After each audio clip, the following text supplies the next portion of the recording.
Hello, this is Lisa Hazard and Misty Lord with a podcast. We're all psychic. So today we actually have a really cool topic and a really cool guest. Her name is Yanda, the guest. Would you like to say hello? Hello. And Misty, would you like to ask the question? Yes. Do you think we're all psychic?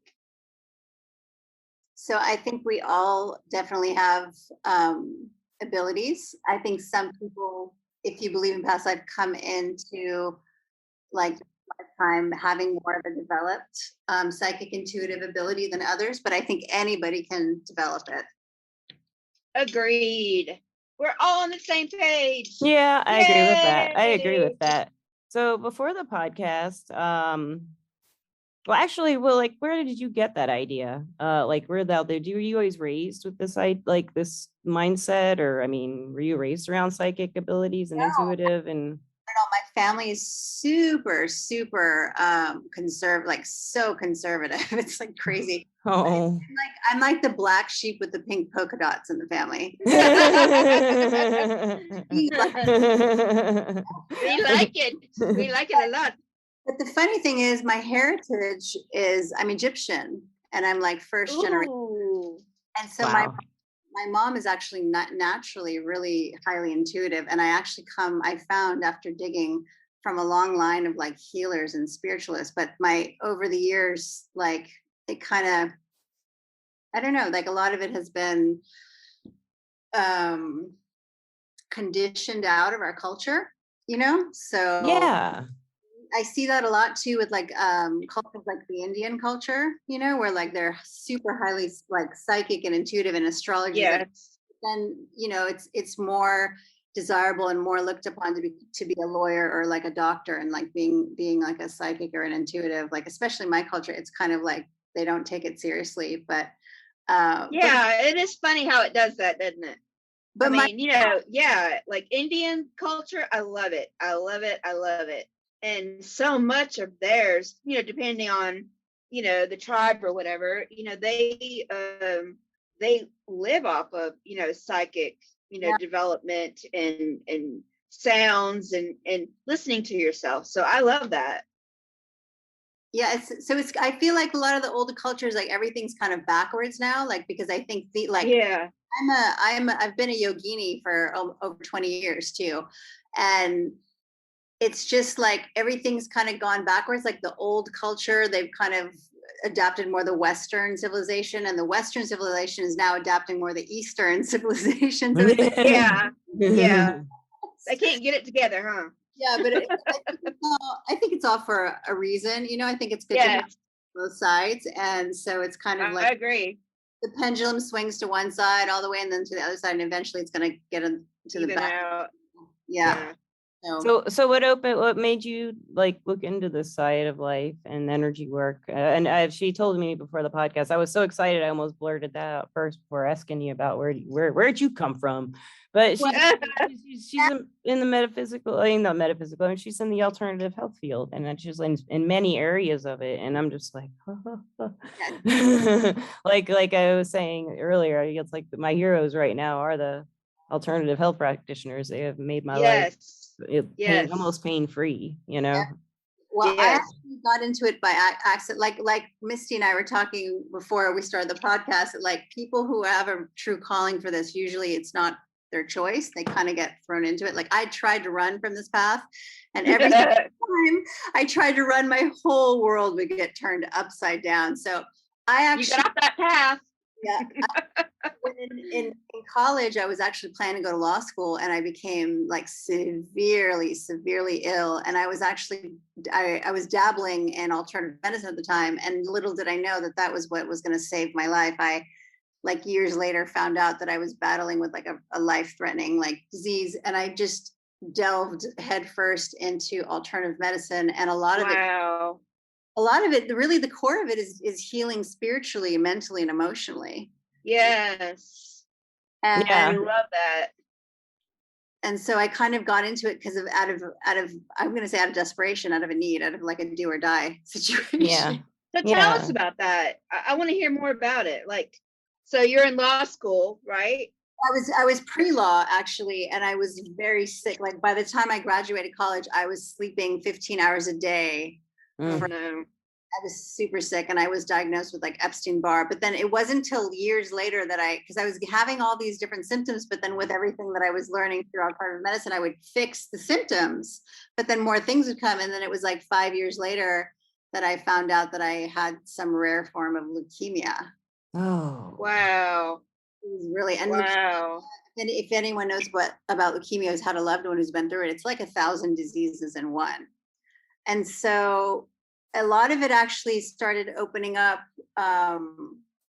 when I got into energy work, and I kind of like really delved into. And if I hadn't really delved deeply into the spiritual world and into a yoga practice, I don't think I would still be here, because I saw a lot of the illness is like just kind of old energies that you're dealing with from past lives, old traumas. Yes. You know, yes. Hidden in your nervous system. And yeah, it was, you got to fix it in either this life or another. It might as well be this life, right? Right, because I don't want to do this again. no. I know. I say that all the time. I'm like, I don't want to do this again. I don't want to go through life again. I want to get it right because life sucks. But anyway, rant over. But I love that, and I think that you were like really off the path, and the spirits are like, no lawyer for you. You are going to heal. That. And it was so against the grain with my family, and because my family wanted me to be a lawyer, marry the doctor, and boy, yeah. And my life has been nothing but like completely crazy in the opposite. I can relate to you. I can relate to you. I wasn't quite. Yeah, I didn't have the pressure on, but I was in like chemical engineering. The parents expected a lot of that. Like for me to have a career and then do whatever I wanted, but they really wanted me to have a solid education. I did get an education. I studied for 7 years, but I never got a degree. And then I went and she learned a lot. I have a good education. I just didn't have anything to show for it except my many abilities to get jobs. I'm pretty good at that. I'm pretty good at getting a job if I really want it, because I can write. That's the main thing I learned in college was how to write. Nice. Well, I really, you know what? You also had a calling though, Lisa. Man, I've come back and forth to this. Yanda, I have coming back and forth to this type of work all my life, back and forth from not knowing what was going on to finally believing it, to then going back to not, then changing my mind and feeling like doing something else for a while, then coming back and then doing something else for a while and then coming back. But this time I'm back. Like, I don't know if it's going to stop. I'm not going to let her. I just love it. It feels talent. It just feels like a calling. It does. It feels like, but nothing. I never felt like anything was directing me back to it. I was just wanting. I just felt pulled more likely than directed back. I felt like really pulled to it, like interest. I just would sit there and I like to read. Yes, I think we always have. Yeah. Well, I used to read a lot of fiction, but now I just read nonfiction, and I'm usually studying topics, metaphysical topics, and divination studies and stuff like that. It's just interesting to me. Yeah, it never ends, does it? No, it doesn't. I hope not. No, it doesn't. I mean, we're always learning it. And that's, I think, one of my favorite things about this. I could get, and you know how I am at the bookstore, but like I could get, 10, 15 books and like learn so much from different ones, and then, get another set. And I mean, I'm constantly learning about different things, and I love it. I love it. I love it. I love the learning. What about you, Yanda? Is the learning a big part of it for you? Yeah, definitely. It's like this path is all about, like, I think, expansion. Yes, that's a good way to put it. It is boxes, and because if I learn one thing and I'm like, okay, what's the next challenge? Because that's what keeps me like growing. That's what keeps me fresh. That's what keeps opportunities like coming my way. That's what keeps me youthful. That's what keeps me like in my element. And I feel like I'm a kind of like a example for others, because a lot of the clients that come, they're like, they get stuck, they're kind of stuck in a little bit of a box or in a bit of a rut, like not happy with the relationship, not happy with their job. And so they need to kind of see an example of someone who's done it, who's recreated themselves and what that looks like. So Yeah. a lot of the things that I go through is for me to be kind of an example to other people, to help them along in their path. And also you figure out, from being in their shoes where they are, so you can help them even more that way. You understand where they are because you've tried it the hard way. Yeah. Haven't we So, though? Haven't yeah. we all? But So she tell was, me, I want to know, like, sorry, I want to know, like, okay, so apparently you healed yourself, okay? You learned how to do that. So when did you start to say, hey, maybe I can do this for other people? And how did that go? And how did that start? The interesting thing was, as soon as it's kind of started like in 1997 when I first got my first Reiki attunement. It just, as I was learning, I was already healing and treating, like working with people. People would just come for help. Like, it was never really that hard to find like clients. And I found that it was very healing for me, especially when I was in a lot of pain and suffering, to help other people, because it helped me to get outside of myself, and it actually helped to propel my healing. And I feel like the way the universe works and the way like God works is like, when you make your life about serving others, the universe will do anything for you. They start to Yes, it comes back around. yeah, you have Yes, the universe behind you, and then like that's how kind of, I guess, miracles happen. I love that. And you were so right. It just like, once you set your mind to it, it's like there's no work anymore. It's all about helping people, and it just comes natural. so when you did decide to, this is an interesting topic that I was, that's what I introduced the podcast with. We wanted to talk about like what's ethical and what are the moral correct things that we should do as healers, energy workers in our field as professionals, asking for money for it. We had a discussion about this before the podcast. And Yanda, I mean, I don't know where to start with it, but I mean, it's just, for me, as long as my intentions are in the right place, make this person feel happier, make this person understand themselves better, and not make, but help them understand what they give them words. A lot of times it's giving them words they already know. They already know what's going on, but they can't find the words, or they want validation sometimes, not so much a prediction, right? Right. I think it's interesting because doing this work, I find that like every client has such a specific like need, and they all process things differently. And some people want, when they come for a tarot, it's such a good conduit, because sometimes I've tried to just coach people, but they don't want the coaching. But then you get a person who wants like a reading, and then they want the coaching. So it's kind of like, I think it goes hand in hand. Yeah. Make sure to kind of go through and like be able to intuitively see their situation, reframe it, understand them, kind of reframe what's going on in their brain back to them, mirror it back, and then give them some guidance and some tools. Because I don't just do readings, because I notice like it's great to see the situation, but then now what? You know what I mean? What do I do with this energy? How do I shift this bad relationship? How do I get out of this? How do I find, what I want? And so they need tools. And I feel like that's where a lot of my like, yoga practice comes in very handy, because I'll give them like meditations to do, like something that's like repetitious they could do for 40 days to kind of break that mental subconscious cycle that keeps them trapped in this like situation. And I've like, I say 99% of the time, the people that have used the tools have been very successful with breaking out of these blocks and these like repetitive patterns. Yes, I totally, that's awesome advice. It's rewarding thing. It's nice to make a lot of money doing your craft, but what's even nicer is when you take they take your help or your tools or your guidance, and then they just make huge shifts in their life. Yes. That's the beautiful. best. Right? It's like, oh, that this is why I do this. You know what I mean? It's rewarding.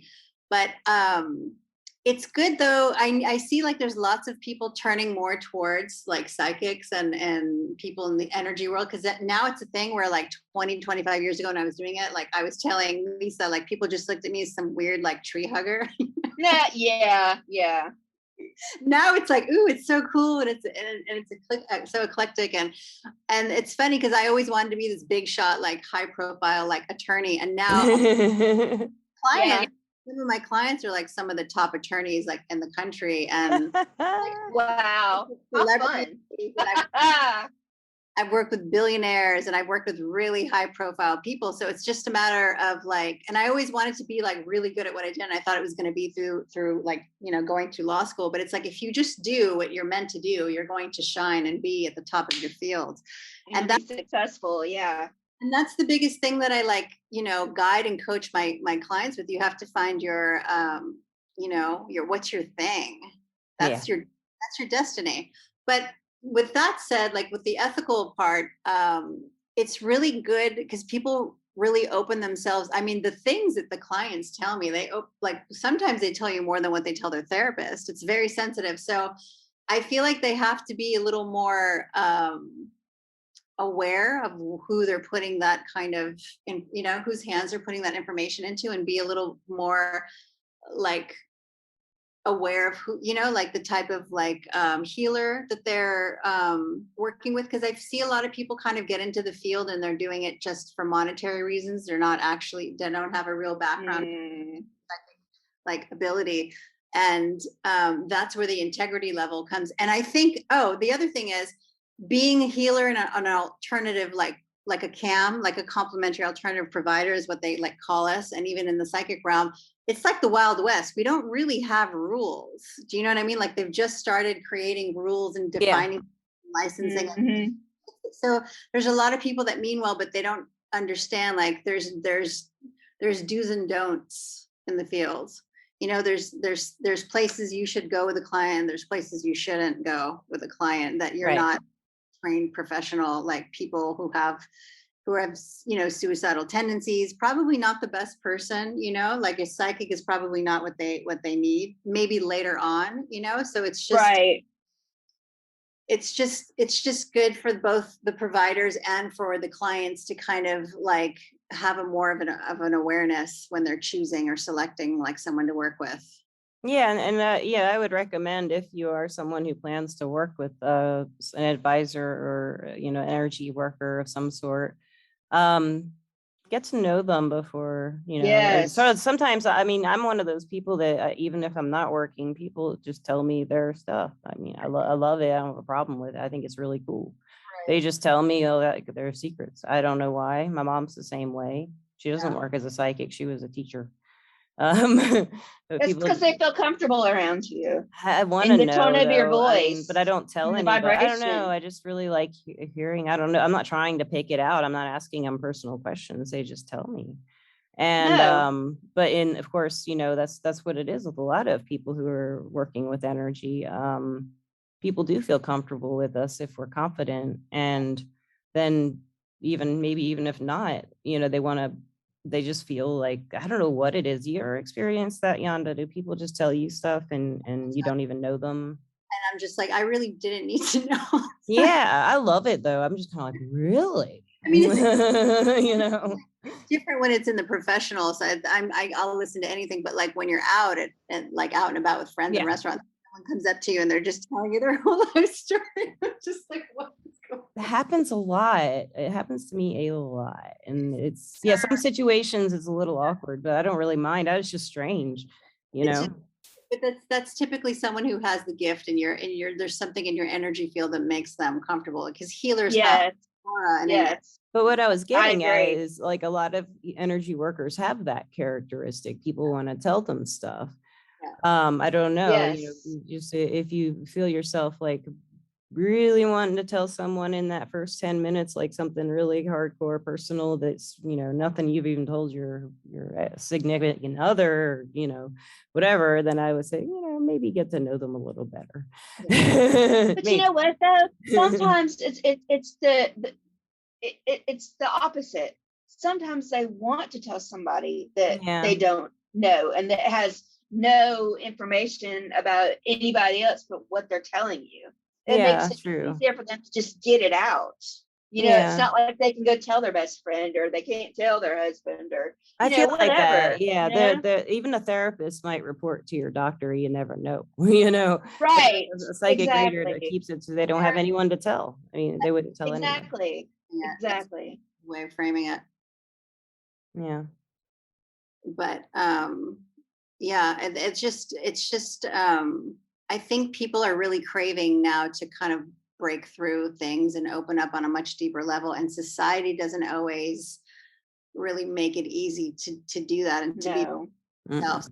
Kind of what it's kind of what I really enjoy is working as an intuitive, because it's a very sacred, safe, private place for people to be, themselves and open up on a deep level. Yeah. Real healing, really deep healing. Because whenever you heal anything, on a core level like that, it just completely shifts your whole life, like, on the third dimension outwardly. And that's really like the most powerful thing. And I think that's what's really needed the most right now on the planet, especially, post, COVID and Yes, we're still going through it. Yeah. Yeah. yeah. And I hear we will be for like the next 10 years, actually. I believe it. I believe it. And I think that we all need to find ourselves right now, whether it be through a psychic or through a energy healer, or however it may be. I think that we all need to really look at the core of ourselves and see who we really are and what we're supposed to be doing in this life. Like you said, you don't want to waste your time, right, Misty? No, you don't. Every day is a new day. I mean, It's moving. Yeah, it's time. There's definitely they call this time the Great Awakening, and it is. It really is, and it's not. It's actually a painful process. People think healing is all nice and fluffy and like dovetail stars and rainbows, but the real healing is the opposite. Yeah, just like surgery. It's not, like the recovery is much worse. Like it's just as bad as the problem sometimes. An example. Yeah. Yeah. I totally get it. But the beauty comes once you get through it. Yeah. Yes. And you do get through it. Yes. Yanda, if someone's listening to this and they're thinking for the first time of offering services of some sort as a health an alternative health practitioner, or as an energy healer or anything like that, what would you like to say to them as advice? I would say write a list, get very clear on the things you want to work on in your life, like what you want to eliminate, what you want to bring forth, what you want to enhance, in yourself. And any even bad situations, when you come across, like, it's all like a learning lesson, but like try to kind of hold the pain, whatever you're going through, aside, and really get a good feel of the person you're dealing with, and see if they can really be a good container and hold space for you. Because when you're opening up on a deep level and that person can really be the best conduit, it's amazing. But if it's a person who is wounded and not quite ready to meet you, or doesn't have the best intention, it can also be very damaging. Yeah. So it's so it's just like, because I've seen and heard a lot of things, and because this industry is starting to get really popular, you get a lot of kind of, I'm going to just be honest, you get a lot of fakes out there, and that's with any like industry. So just, you're right. Because people, when they want to like solve an issue, or like they're leading with their pain and that whatever that void, but put it aside and just kind of like take 5, 10, 15, 20 minutes or an hour and kind of like vet that person out and see how you really feel. If they give you more clarity, or if they make you feel more confused, just kind of check in and see, like, is it balancing you? Do you feel a shift, or do you feel like a pull, or do you feel like you're going into your neurosis more? Like, if you're feeling like you're getting pulled into neurosis more, that person's probably not the most like adept at handling your situation, or could also not have high level of integrity. You want to feel more balanced and clear when you get off the phone, or when you get out of a session with an energy healer, or like an intuitive. I mean, there will be things that come up. Sometimes you'll have a session and there's still more things to process, but it should always be moving forward and like taking you to the next level, not like feeling more chaotic or like, oh, I really need, like I'm like depending on this person. You should never ever depend on someone else. That Right. healer, the person holding space, should help to bring you to your own answers and to bring you into your own power. And that's a huge. And yes, and I think that it should always, always, always, always be positive. I don't care what the situation is, but if somebody's being negative towards anything about you or anything that's going on and making you feel, not right, then forget it, because this is about healing yourself and loving. And there's no room in there for ugliness or, lies and stuff like that, Yeah. there's no room for it. Yeah, there's just it's hard to, you can't judge when you do this work. You No. you can't. So if you get any negative, feelings towards it, then get somebody else, just stop it right there.